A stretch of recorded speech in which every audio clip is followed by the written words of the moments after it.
Hi,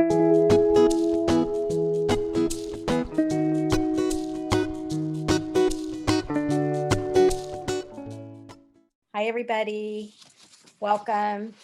Thanks for coming and being with us this evening. I'm Emily Smith, co-creator of Touchstone Central Coast.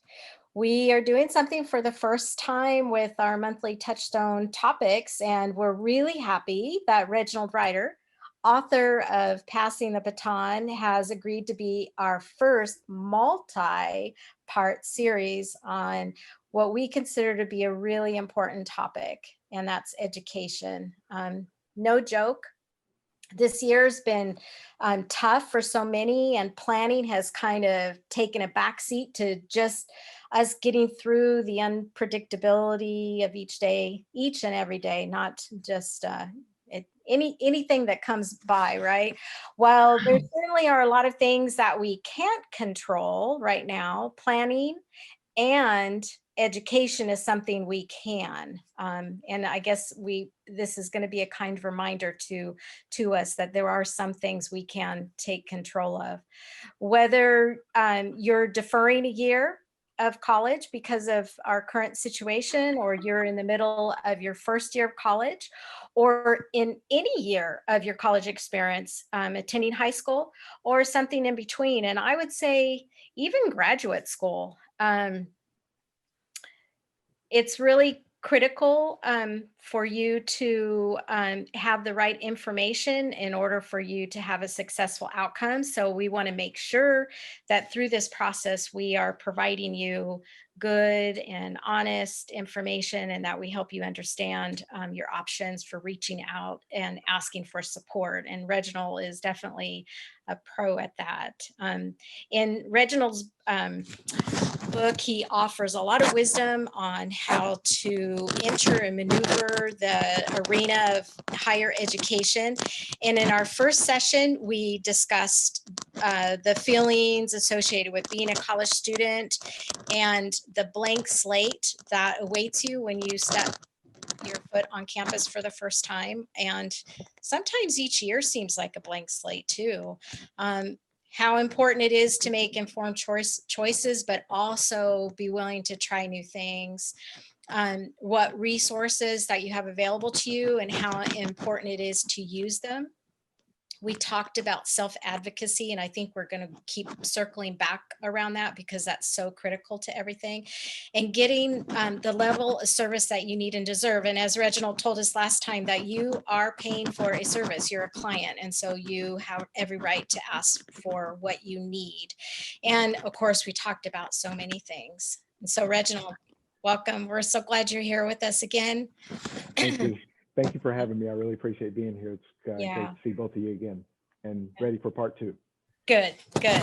Okay, so we're going to backtrack just a little bit in this first question. And so to kick off for today, I actually wanted to kind of touch base on something that I felt like was really critical in your chapter 4, which was the last chapter that we covered, and your title of college is, and I have to capitalize, NOT, not high school.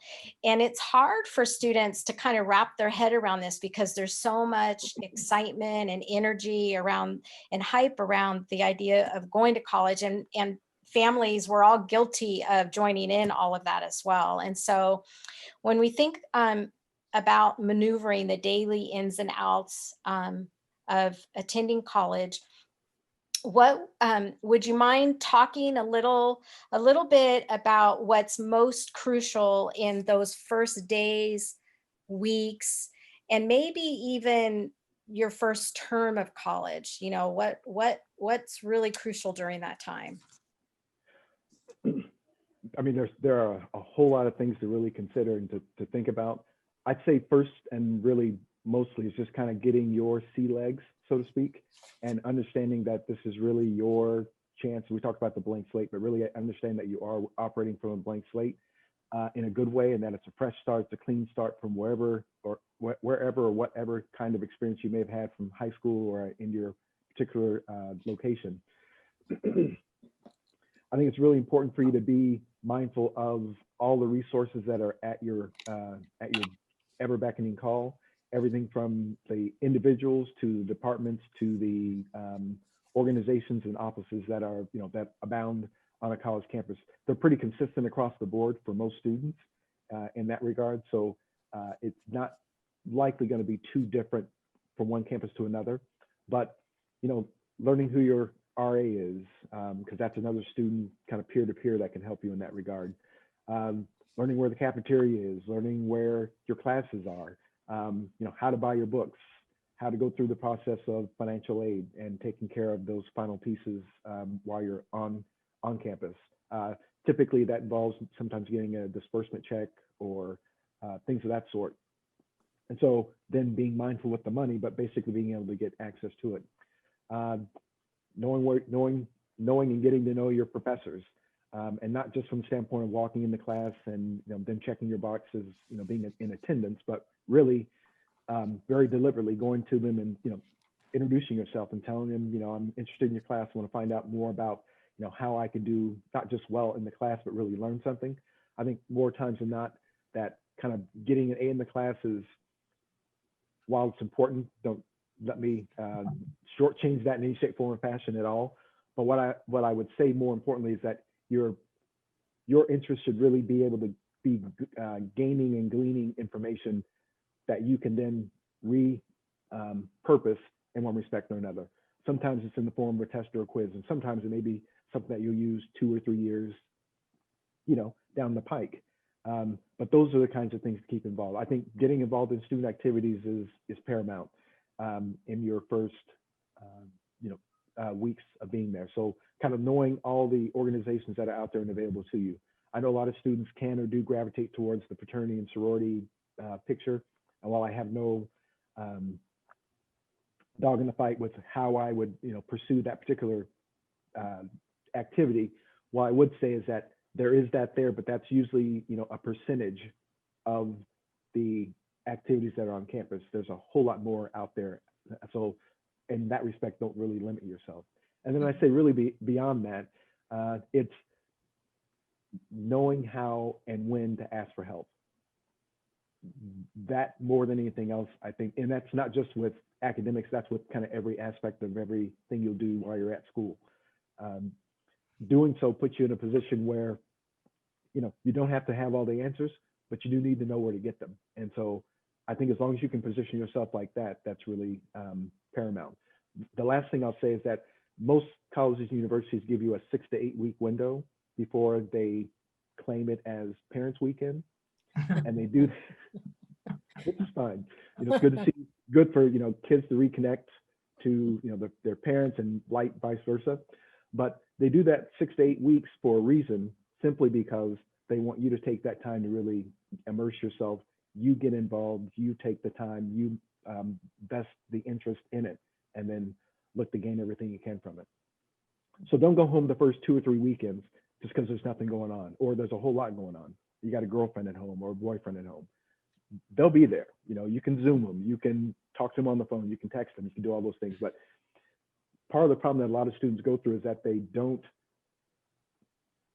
stay on campus long enough to really acclimate themselves to it, gain some new friendships, make some new connections in one respect or another. And so if you're constantly going back and forth, you're kind of retooling, restarting every time. And that gets to be old, and people by that time have already begun to establish some of those relationships that we're talking about and connections. And you're still playing catch up. So for my money and what it's worth, I think it's best to, parents, don't give your kid a car the first year. I think Yay, love to hear that. I think that's important. Between being the the Uber for everybody, and I'll give you gas money for this, and it takes all your time, and you start gallivanting here, there, and everywhere, it becomes another distraction. But we'll get to that in a little bit. Yeah, for But sure. that's what I would say. Yeah, that's awesome. And I particularly loved the idea of getting to know your professors and how critical that is. And I think we underestimate how important that is. And I remember, when I was working on campus and students would come in and they were really struggling. And I would always say, well, have you met with your instructor? No. And it's like, why? That should have been the first thing that you do. And then the other thing is, they think because they're doing well, they don't need to go in and meet their Exactly. professors. And it's like, no, this is more than just doing well. You're building relationships and You're building contacts. And relationships. These are going to be your letters of reference, your yes, recommender for graduate school or for a job that you're looking for, or networking to someone else that may get you to exactly what it is that you're looking to get, or that you're passionate about. yeah, yeah. That's awesome. Thank you. Yeah, you're speaking our language. Speaking for myself, I'm not that far away from having dropped kids off at school, and everything you say really resonates. Good. So since we're in part 2 of a 3-part series, we're deep into the book now. And in chapter 5, you talk a lot about goal setting as a reminder that students have to make their own goals and have to be in charge of their own destiny and have to put their own best foot forward. And talk a little bit about, if you would, why you feel, or how you explain to your students that the importance of goal setting, and how do you get them to accomplish a good set of goals for themselves and revisit them and renew them. Good. Yeah, and that's actually a good question. So before I even get to the goals, I really ask students specifically or directly, either rhetorically or sometimes aloud, what are your whys? And do you know your whys as to why you're doing what you're doing at this particular moment? Why are you at said school? Was it the football team, or was it really a major or a program that you were interested in? Are all your friends going here versus you being vested in, maybe taking a solo approach to it and doing, kind of this on your own? Why are you choosing the particular major that you're choosing? Are you choosing it because it's supposed to make a lot of money in 4 years, or is it because it's something you're really passionate about?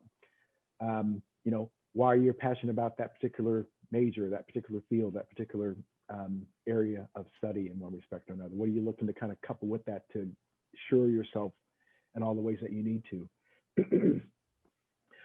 Along with that, and much like you said, Diane, are your whys actually your whys, or are your whys someone else's whys? Your parents, say, don't do this particular major because you're not going to make any money, or don't do this particular major because, this is, really tough out here. What are the projections look like, 5 or 10 years ago, or from now versus where they were, 5 or 10 years ago?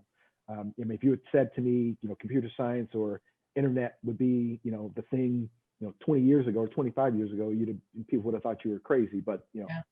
Here we are. We're now in the new age.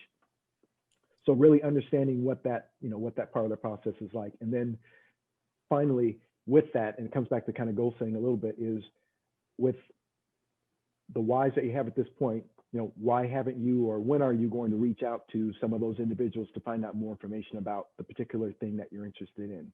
And sometimes that's in the form of your professor. Sometimes that's in the form of a practitioner of one sort or another, whether you know them, locally or at home or, at college or otherwise. So I think all those things are really important to kind of keep in mind and keep in perspective, first and foremost. Once we've done that, and they've given me some hopefully pretty clear and cogent answers to that, we then talk about their goals. And I really kind of, I'm not a phrase I've coined myself, but ask students to think of their goals as SMART goals. So something that's specific, something that's measurable, something that's attainable, something that's relevant, and then the timeliness of it. And so kind of being able to, for them to be able to answer those specific questions, why is it that you're interested in it? Measurable, how are you going to know that you're on your way? Is it by credit hours? Is it by grade point average? Is it by, what's the measure you're going to use for that? Is it attainable? If you're not into science, but you want to be a medical doctor, or you're going to school to be a medical doctor, it doesn't seem to work. But if you're, into, global warming, and you want to find out more about a particular area or phase of that particular area of study, then, the same holds true. Is what you're doing relevant, and not just relevant from the standpoint of your passion, but relevant from the standpoint of it being something that's going to be, that you're going to be able to use, 10 years from now, 5 years from now, 20 years from now. What's that retooling look like if you in fact have to or need to in one respect or another? And then finally, how timely is it? Is this a 4-year program? Is this an 8-year program? And we're speaking undergraduate and some additional work, not 8 years to get through school. So I'll give that as a disclaimer. But does it involve a bachelor's? Does it involve a master's? Does it involve some certifications or continued educational units that you'll need to do in order to keep abreast of your particular field? So those are the kinds of things that I try and ask my students. Do you have any magic in discussing the pitfalls of not setting appropriate goals? What's the flip side of that, of not Sure. No. getting your Right. gear in? Exactly. If you don't have those things in place, then typically it kind of gives you less vision. It gives you less perspective. It provides for you kind of an ends to a means, but not really a process. Or it just produces a product and not really a process. Sometimes, depending on what you're doing, there's a process involved and there's a product involved, and sometimes the two match together. But if they stand independent of each other, will what you're doing right now kind of stand alone? If it does, great, move forward. If it doesn't, then that's part of the kind of choices you make and the consequences that come from it, and being able to kind of understand that full picture. Sure. Yeah, Reginald, you write a pretty candid description about time management. One of the things you said is whether you use time well or not, it's going to keep moving on with or without you. Yes, And indeed. I would love for you to talk about that. Well, take it from someone who, at least, a few years back, didn't see that as necessarily as being as relevant. I couldn't, if someone had asked me how many hours there were in a week, I couldn't have told them. I would have said 24 hours, 7, but didn't realize that it's 168 hours in that time frame.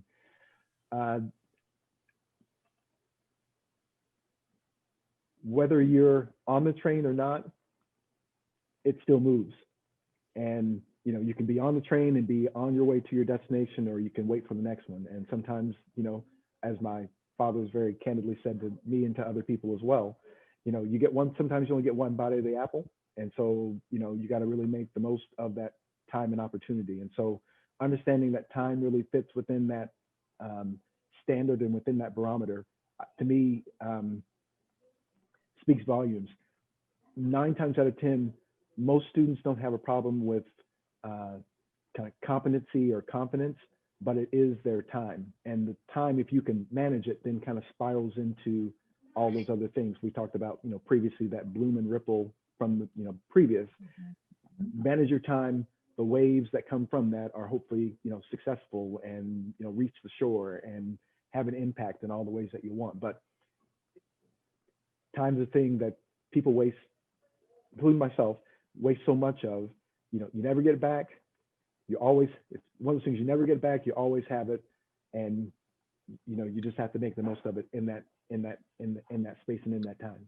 Yeah, it really is a time to establish some really good behaviors, because we take those things that we start then and we take them into our professional life, and time management gets away from a lot of people. And so I always think, gosh, if you can conquer it at this stage, man, you're gonna just be a whiz when it counts in your professional life.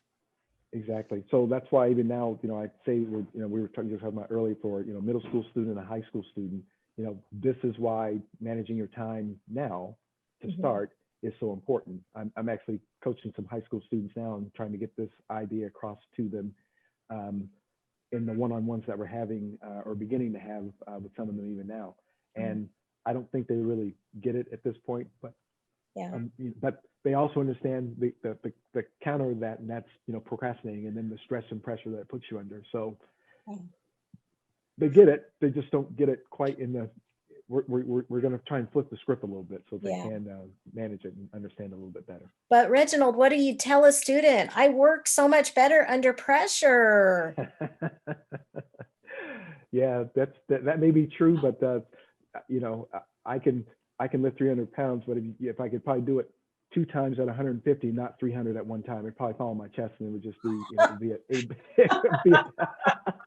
it would be a mess. So yes, you can handle the pressure of that in some respects. But what I tell students all the time is that when you put out a rush product, so does your professor.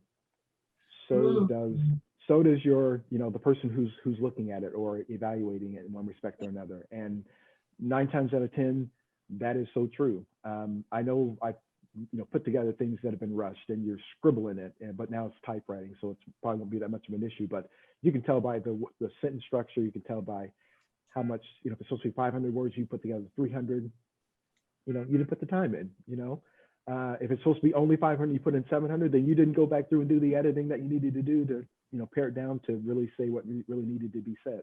So the proof is in the pudding every time. It doesn't matter. And sometimes you can get away with it, so to speak, but it's not foolproof, and it doesn't mean it's going to happen every time. So, I just say it's not a practice that you should put yourself in the habit of doing. Oh, I got to take a tiny little bird walk on something you said.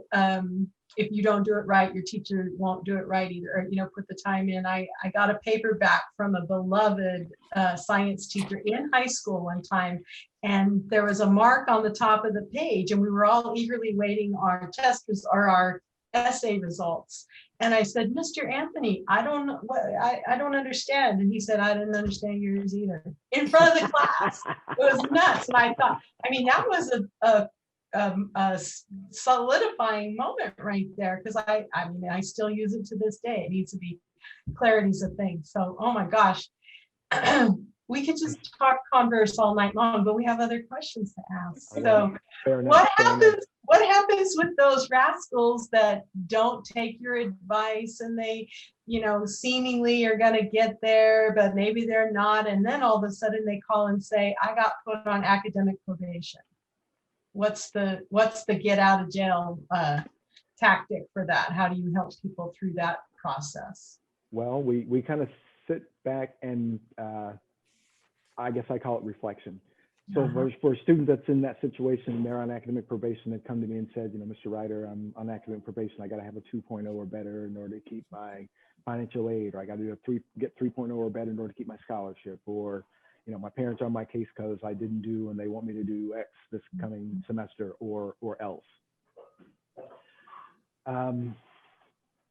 So I really start back from the beginning. I'm like, okay, so what did you do over the span of the term? What was the semester like? Well, they'll tell me, I was, I got involved in this activity, and I did this, and I, partied on the weekends, and I did, all the things that they may have done. And I'm like, okay, well, in that time, how much homework did you do? How much did you go to class, or how many classes did you miss? How are you managing your time? On a scale of 1 to 10, they, kind of reluctantly come to me and say, on a scale of 1 to 10, how'd you do? I'm like, well, let's say they'll give me a kind of an embellished number, like a 6 or 7. I'm like, okay, well, tell me what a 6 or 7 looks like. And then we really break down to a 6 or 7. It's really maybe more like a 4 or 5. I'm like, okay, if it's a 4 or 5 right now is where it is, what do you feel like it needs to be in order for you to be at your best or at your top of your game? And they say, well, okay, it needs to be about an 8 or a 9, or 10 is perfect, but somewhere around there. I'm like, okay, well, what do you got to do in order to put some things in place for that to happen? And so, I'll give them, I don't have one here, but I literally give them a paper grid of time over the span of a week, from like 4:30 a.m. till about 5:30. I'm like, okay, I want you to take this. I want you to put in all your classes, put in all your effects, bring it back to me, and let's look at it. They'll give me a reluctant yes, but they'll come back. Or if they don't come back, then I go find them, and that's even worse. But typically it doesn't happen. I'm a nice enough guy that I think people will at least come to see me, even if they don't always like what I have to say. Sure. But all that said, I'll tell them then to look for the white space in their day. And the white space is basically that's not accounted for in any shape, form, or fashion. No work, no commitments, no class, nothing. Like, these are times when you could study. So the rule, it's for every credit hour that you have, you're supposed to study twice as much for it. So if you have 15 hours, you're supposed to study for 30 hours in the week, over the span of the week. And 30 hours of the span of the week, I'll get to that in just a second, is really not that much time. But I'll basically have them go through and find that time or those times to study. And I'll say, okay, what is it that you're going to study? Is it your toughest subject, early, so that you're kind of in the mindset of working hard and having the best energy to put towards it? or is it right after class when you, in fact, the information's most freshest for you? Don't go to your room, don't go to, a fun spot, go to the library, go to a space where you're not going to be, what do you call it? Where you're not going to be distracted. I know for myself, candidly speaking, I used to always sit by the elevator so I could see all my friends when they came off, and we'd wave and say hi, and then they take 5 or 10 minutes of my time, I take 10 or 15 minutes of their time, and I've got anything done in 2 hours. So I'm a recovering, socialholic for what it's worth. But what I would do is have them go through that and do that over the span of, the 5 days. And I say, okay, listen, one of these days you need to take off and just not do anything. So pick, of the 7 days, pick one day where you're just not going to do anything. And I say Friday night, or it's going to be Saturday, or they maybe take 2 half days and kind of break it up. Whatever the case may be is fine. But, that's your time. That's your time to do you and not be worried about anything else. But I do want you to put in the time that you need to. And also, I want you to schedule time on the weekends. And they give me this look like, oh. So I'm not saying you got to get up at 8 o'clock in the morning to start, but if it's a priority for you, it's something that you need to sacrifice or make the sacrifice to do because it's something long and involved, you got other things you got to do, then maybe you have to do that. But regardless, find 3 or 4 hours in the day on Saturday, or 3 to 4 hours on the day on Sunday, and do something. But after you finish it, that's your time. You can go and have fun and go to a party or go to a basketball game or go hang out with friends or go on a date or whatever the case may be. But do so knowing that you've put in, 30 hours of work. Do so knowing that you've taken care of your, responsibilities, and you don't have, it's interesting, I had a conversation the other day with someone that's my contemporary, and he said, the little voice inside that says, to do something, but make sure you're listening to the voice at the right time, under the right situation and circumstances, so that you're not just saying yes to everything or saying no to everything. Sure. It shouldn't be extremes. It should be, a level of balance that you can have. So those are the kinds of things that I do. And I'll tell students, okay, do that for a week, but juxtapose it to what you actually end up doing. So take your schedule, try and negotiate the best you possibly can, as most you possibly can for that week, and then tell me what the reality was of what you actually did. And then we can kind of tweak it. And then it gives them a little more time back. It gives them a little, maybe a little bit more time that they need to actually expend and put into what's going on. And before you know it, they find that they're managing their time. They're getting more done. They're able to do more things. And they're not worried about, the phone call from mom and dad. They're not worried about the, going to the grid to seeing the, on Blackboard or otherwise to see, how they did on a particular assignment, because they, probably did very well. Mm-hmm. But we try and incorporate the homework as well as studying into that. Perfect. So Reginald, we're reminded every time, you tackle one of these questions, the reasons why we're having these conversations, and because, the wisdom and the experience that comes from you and people who have walked in your shoes is so important. And you talk in the book about an epiphany that you had. And I'm reflecting back to what you just said a minute ago in your answer about the elevator scenario. I wonder if that was part of this epiphany that you had, but it included something like self-reflecting. Maybe you could talk a little bit about that, because you observed what you were observing, the successes of other people, and you were thinking, what's going on with me? Exactly. So more self-disclosure. I feel like this is becoming more of a moment than it is a lesson, but that's okay. It's okay. I'm on the other side of it now. We're friends here. Okay, we're amongst friends. We're amongst friends. So I lived in I'm at Ball State University. I lived in Edwards Hall. Edwards is now gone. They've knocked it down, but it was a big complex. It had lots of distractions in it. But amongst those was the study lounge, and the study lounge was right at the top of the hallway, at the corner where the two met together, is right on the corner of that. It was a glass window in front of it, and then basically everybody the traffic kind of went back and forth, to and from the bathroom to other rooms and what have you. it seemed like whenever people would pass by, you see the kind of flash in the peripherally of them, and I would always look up and see people, and they'd wave, or they'd stop in and say hello, or they weren't studying, and they'd take the clue to see that I wasn't studying, so they come in and talk to me for 5 or 10 minutes, and that was kind of what happened. Before I know, it's like, oh gosh, where's Tuesday night gone? But I came in one day and I saw somebody come in to the lounge, and he was sitting at another table, pulled out all those books, had everything, set up, organized, the whole nine. And he was just working, just quiet as a mouse and just going about his business. And fortunately, this time, there was no traffic coming by. So it was really just about me being productive at that particular point and not being, fortunately not being distracted by anybody. But I was falling asleep in my book. I was, taking notes and really not paying attention. Everything was highlighted on the page because I thought everything was important, because it looked like it was supposed to be, and not just a coloring exercise.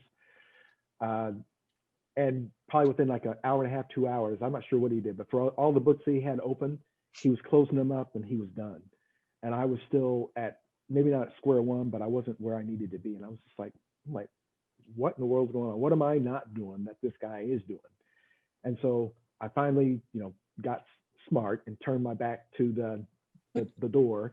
So even if I heard it, I just heard the door, but I didn't see who was coming in or whatever the case may be.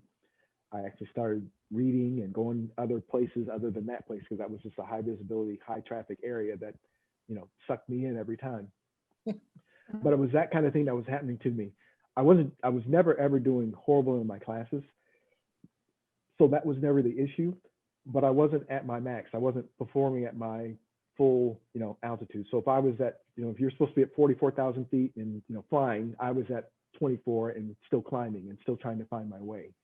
And I was expending a lot of energy in doing it and not really have anything to show for it. So finally I decided to, straighten up and, literally, fly right, and, put in place some practices, keeping a diary, or not a diary, but really a journal of what I needed to do for that particular day or particular week. Because everything at that point was, on paper. Still continuing and going to class in all the ways that I needed to, but then really coming home and doing homework and then actually studying. That was the part that I kind of missed out on. I would do homework in high school, so I got good grades or decent grades, but I wasn't really studying to be and applying myself with what it is that I knew or understood to be, what I needed to do from that point on. So my epiphany came, in my freshman year, and from that point on, I really was able to turn it on and make, some things happen from that point on. Go ahead, Emily. I was just going to say what a gift it is that you developed self-awareness at such a young age. I know people our age who could really use a lesson in that. Yeah. But Sure. yeah, but and Sure. I remember, being a young 20-something-year-old and thinking I knew it all, and not listening to, people like yourself, and it's like, and everybody goes through a stage of that, and it's like, how do you impact these young people, because we all kind of start off in the same mindset, right? We think we know everything, and it's like, oh, if you could just learn one thing at an early age is what you need to do to get the job done, right? So thank you for that. Exactly. There are just so many nuggets and quality quotes in your book, and I've written a couple down because I've already got my social media plan for tomorrow, right? Okay. All right. The next thing that I want to talk about is something that really hit me, and you call it priority with purpose. Yes. Can you talk about that and give us, like, what the heck you mean by that? What does priority with purpose mean? Well, I think we typically all work to a, as a means to an end, to kind of, take care of an assignment, to, check a box, to, get something off our to-do list. I think that's fair. But when I coined priority to a purpose, I really saw it and kind of see it in the vein of, given all the things that you have to do in your, in your schedule, and your, especially college schedule, but just schedule in general, but your college schedule specifically, since we're talking about it right now, you may have a test on Thursday and a paper due Wednesday and, a presentation due on Monday. So, by virtue of that, in my mind, well, the old me would have been, okay, let's get started on that Monday night.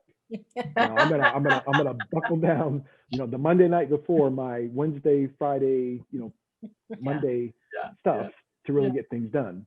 Yeah. Priority with a purpose really for me means understanding what those priorities are, putting them, either actually delineating them out or, being mindful of them and aware of them and working backwards from there. So, if you got the presentation that's due, maybe you have the entire weekend to work on it. Okay, maybe that's not a bad thing.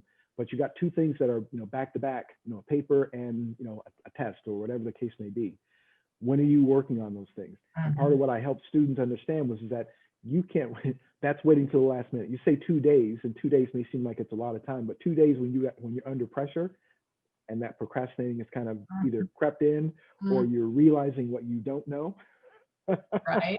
which is always the worst feeling in the world. Means then you're in you're in cram mode, and that just doesn't work. So really working out, but really working backwards. Yeah. From from set assignment to give yourself the amount of time that you need in order to really be able to be as purposeful in doing that thing, that assignment in the way that it needs to be done, so it's at your top quality and still gets things done. How about you rattle off for us your time mantra?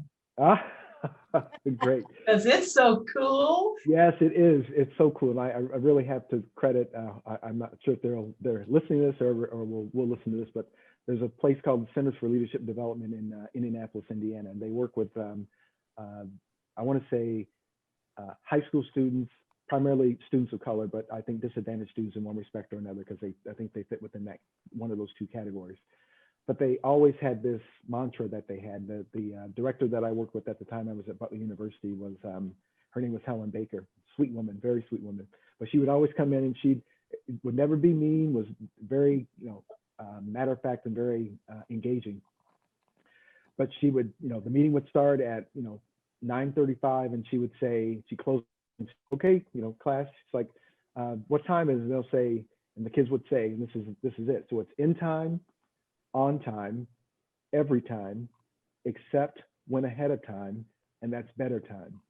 But the kids would say it so fast, I got used to it saying it like they did. So I would say in time, on time, every time, except when ahead of time, and that's better time.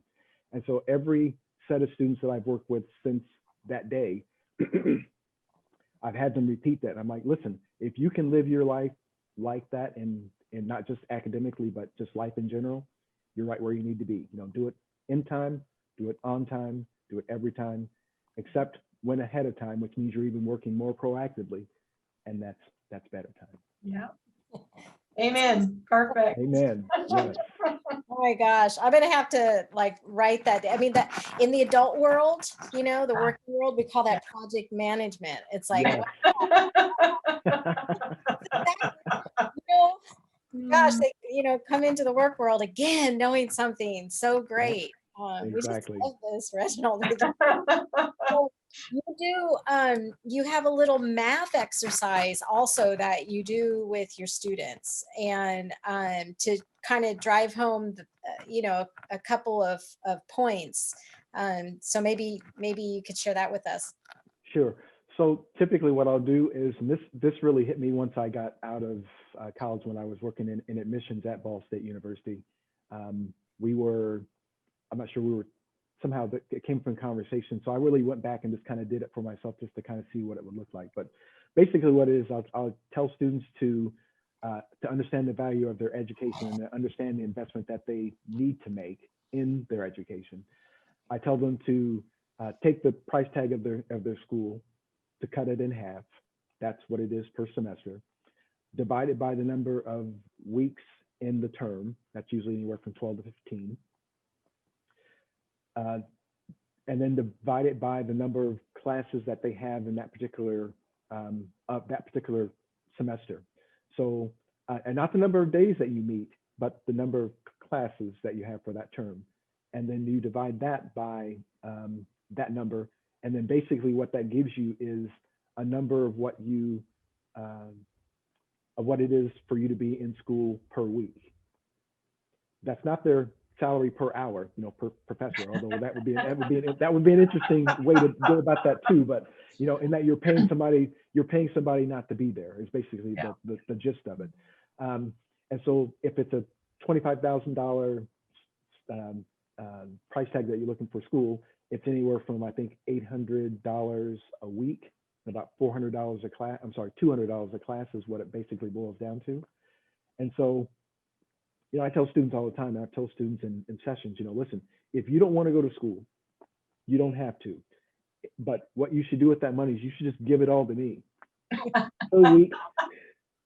per week that you don't go to class, you know, I can pay all my bills. I can take care of my friends and my family and anybody else I know, because there's so much money wasted in that respect that you don't really realize the value of it. And then, you know, furthermore, you know, the price tag when I went to school was probably, you know, $12,000, and that seemed like that was exorbitant.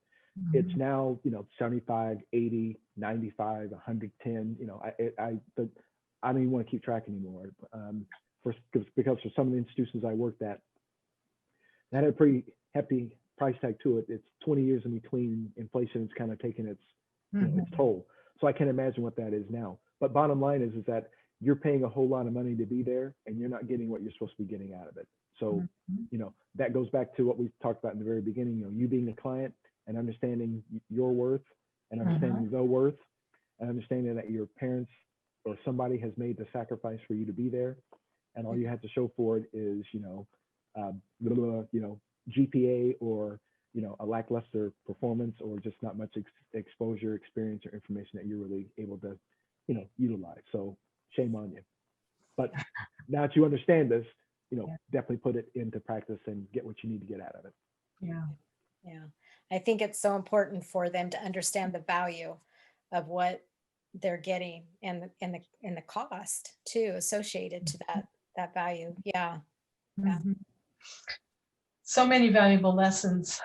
Something that was also very, I think, relatable to the kids is you talk about building your academic muscle and the stamina that it takes to stay there and to stick with it and to do your best and to keep yourself going when you're not really feeling like you want to, or maybe you've gotten the academic probation card, whatever the case may be. Can you talk a little bit about how you invite your students to strategize around that stamina and keeping their muscles awake and alive and towards the goals? Right. So I was not one that I was one who was pretty smart and pretty intelligent, but I wasn't at times always able to really focus to read, you know, a full chapter, or to read, you know, 10 pages without falling asleep, or read, you know, read chapters without, you know, daydreaming about, you know, hey, what are Emily and Diane doing? You know, I'm talking to them in 3 days. I got to go give them a call. I need to talk to them now, or, you know, I'm going to take a break and I'm going to go talk to them. And in 30 minutes ends up being 60. Yeah. So crazy things like that. But in building your academic stamina, I liken it to exercise. So it's like, you know, lifting weights. And so I tell students, you know, you're not going to go and lift the gym in your first, you know, try, your first attempt at going to the gym. You're going to have to kind of start from somewhere. And wherever your strength lies at that particular point, you want to get it to the point to where your strength, because of the reps and because of the repetition and the amount of times that you do it, allows you to get stronger. And as you get stronger, you'll find that, you know, that worked for where I was, but it's not going to work for where I need to be. So how do I build it? So that incremental addition of time to your studying, you know, speaks to your time management in one respect, but really speaks to your ability to be able to focus. And so students still sometimes kind of have a hard time understanding that. So I tell students, you know, literally, I'll say, put one hand up to your face, and I'll say, and they'll say, okay. I say, you can still see what's on this side. And they'll say yes. And I'll say, well, put your hand up on this side. I'm like, what can you see? It's like, I don't see what's right in front of me. I'm like, perfect. I'm like, so, so perfect. I'm like, so this is how you need to be when you're in the zone of what you're doing academically. You know, you can't be worried about what Diane's doing or what Emily's doing with her major or what she's going to be doing Saturday night or the plans you have or the things you're going to be talking about or doing. You got to be here, you know, in that time. And in being in that, in putting blinders up, what it really means is that you're focused. But it also means that you're gaining the stamina. So if it means that for you, you can only study for 15 to 20 minutes at a time for right now to start, then that's what you do. You study for 15 to 20 minutes at a time. You understand and the material that you're working with and working through, and you know, successive lessons and successive times, you know, you add, you know, time to it. You make it from 15 to 20 or 20 to 25, 25 to 30, et cetera, et cetera. And, you know, take breaks because you're going to need to take breaks. You know, get up, walk around, you know, say hello to Emily and Diane, say, sorry, I got to get back to what I'm doing because I just need a little break, and, you know, go back. But, you know, I tell students in my class I teach in at the community college, and they're freshmen and sophomores, I said, by the time you get to, you know, your associate's degree or finishing school, you're going to want to be at a point where you can study for an hour at a time. Because if you're going to graduate school or you're going through, you know, any level of school beyond this, you know, an hour is going to be a minimum. Right. Because graduate school is probably, you know, an hour and a half, you know, probably closer to two at times. And, you know, again, you can take those breaks, but, and we're talking breaks like 5 or 10 minutes, no more than that.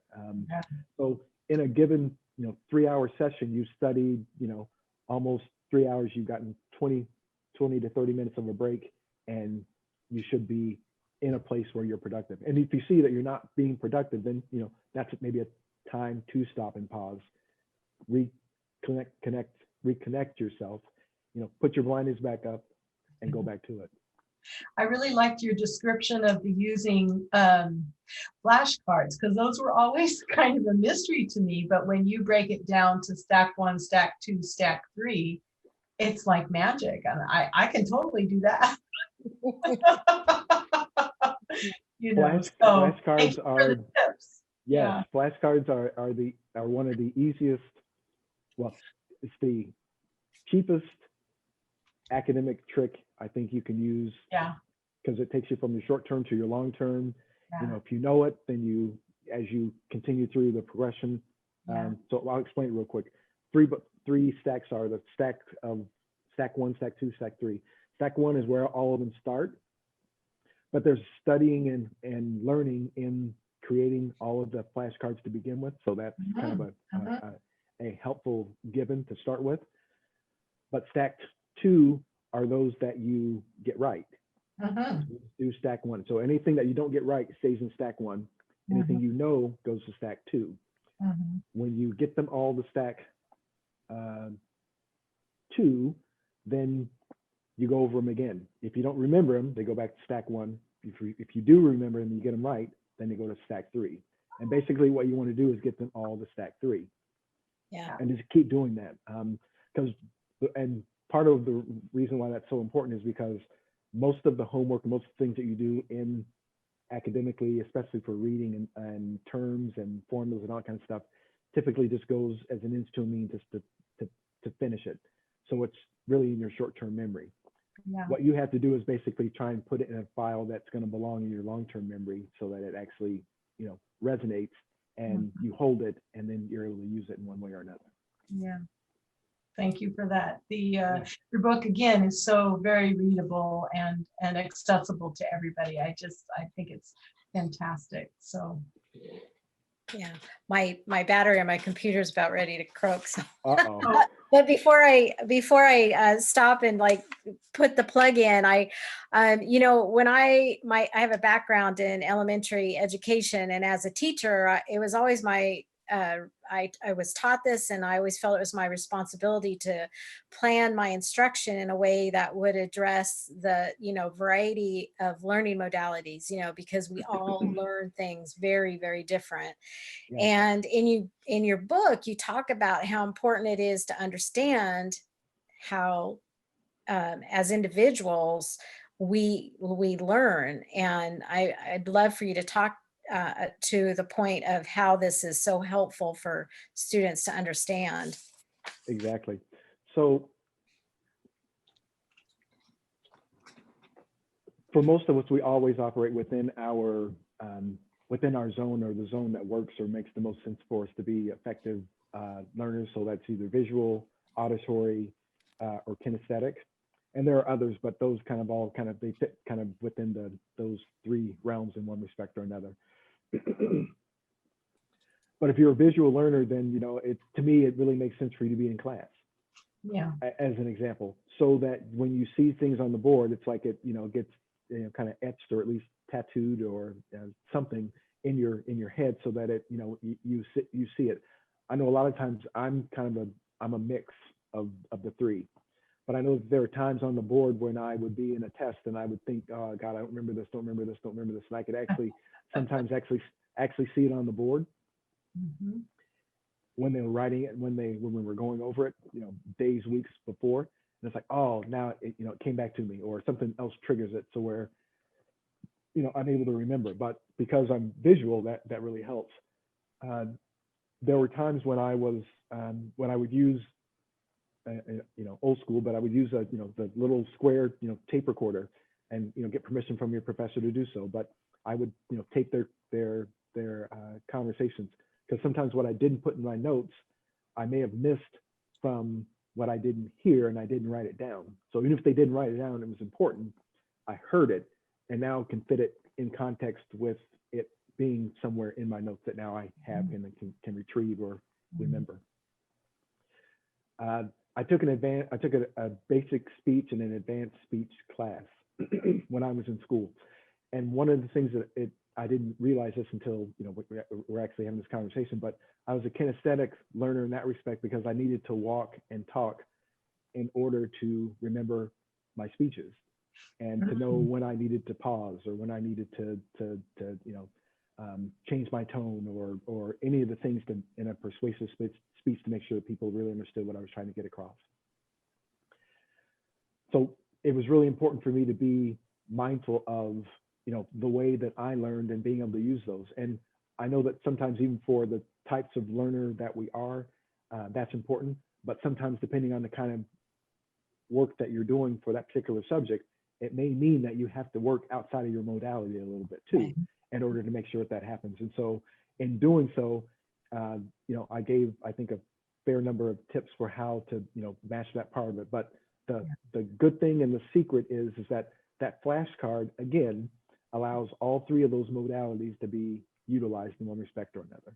So if you're a kinesthetic learner, by you turning the card, flipping the card over for the answers to the question, it'll get you there. If you're an auditory learner, then you say the question out loud, and maybe it triggers something for you, or you say answer out loud, especially if you don't know it. That way it will trigger your memory. If you're visual, then obviously you got the card right in front of you, and you'll, kind of a knee-jerk reaction. So that's, for me, that was what happened, and that was what worked. Yeah. Yeah. Well, every tip in the book, I've said it. I mean, I can't wait till some of my nieces and nephews are old enough to read a book, Passing the Baton. Everybody should have it. And I have a couple of friends locally who are in, mentoring or education or learning centers. And I'm going to pass on our conversation, as well as your contact info in the book. Again, Reginald, we thank you from the bottom of our hearts. And as Emily says, not just the bottom, but our whole hearts. And even better. Yeah. So we'll sign off. It's been my pleasure. You guys are great. Okay. We'll say goodbye to the audience, and we'll see you next week on the 10th. Hopefully we see you next week. We're looking forward to it. I'm looking forward to it. Bye, everybody. Bye-bye.